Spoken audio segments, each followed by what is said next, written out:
In this video, we're going to be going over a graphical method for representing quantitative data called a histogram.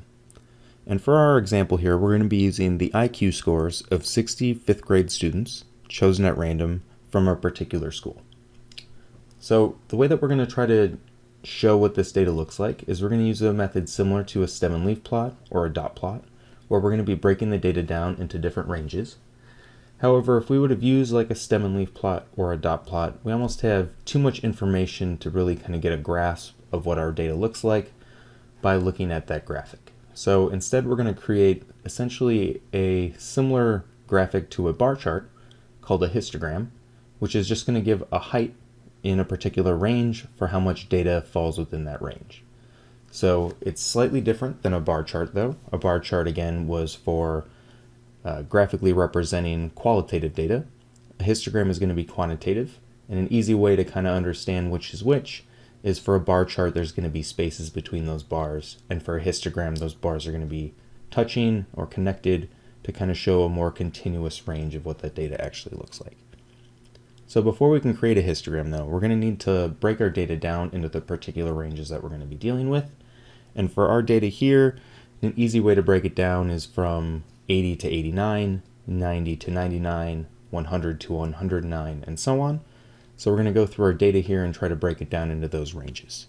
So our first range is 80 through 89, and we have, it looks like 3 students in there. We're going to go from 90 to 99, and we have 4 students, 100 through 109. We have, it looks like 14 students, 110 through 119. We have 17 students, 120 through 129. Looks like we have 11, 130 through 139. It looks like we have 9 students, and finally 140 through 149. It looks like we have just 2 students. So now that we have our information kind of broken down into those different ranges, we're going to create our histogram.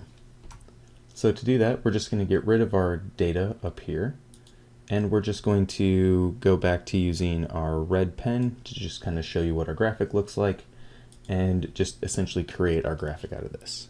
So the way that we're going to do that is we're going to create our X and our Y axis. And our x-axis is just going to go up for our values. So it looks like we go from 3 up through 17 as our max. So we'll put 20 up here as our highest value. We'll say this is 20. We'll say halfway down is 10. Then we have 15 in here and 5 in here. And then for our y-axis, we're going to go from our range is starting at 80. So we're going to say this is 80. Then we have 90. 100, 110, 120, 130, 140, and finally 150. Now remember, this is a number scale, so each of these regions should be the same width. And now we're going to go through and put in our particular data points. So it looks like from our range from 80 to 90, we have 3 data points. So 3. We're going to go up to where 3 should be on our y-axis, go down, and say this is our data from 80 to 90, as we have 3 students. From 90 to 99, looks like we have 4, so slightly more. Looks like I drew my first one a little too tall. So we got our 4. From 100 to 109, we have 14. So somewhere around here is 14. We draw our lines all the way down. And remember, these bars are touching to show that it's a continuous amount of information, even though we're dealing with discrete values here. So that was 14. We have 17 from 110 to 119, so somewhere around here. And then going all the way down.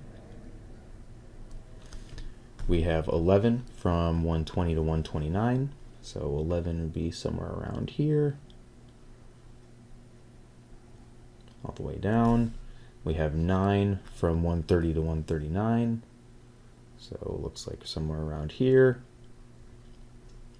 And finally, we have 2 from 140 to 149, so something about right there.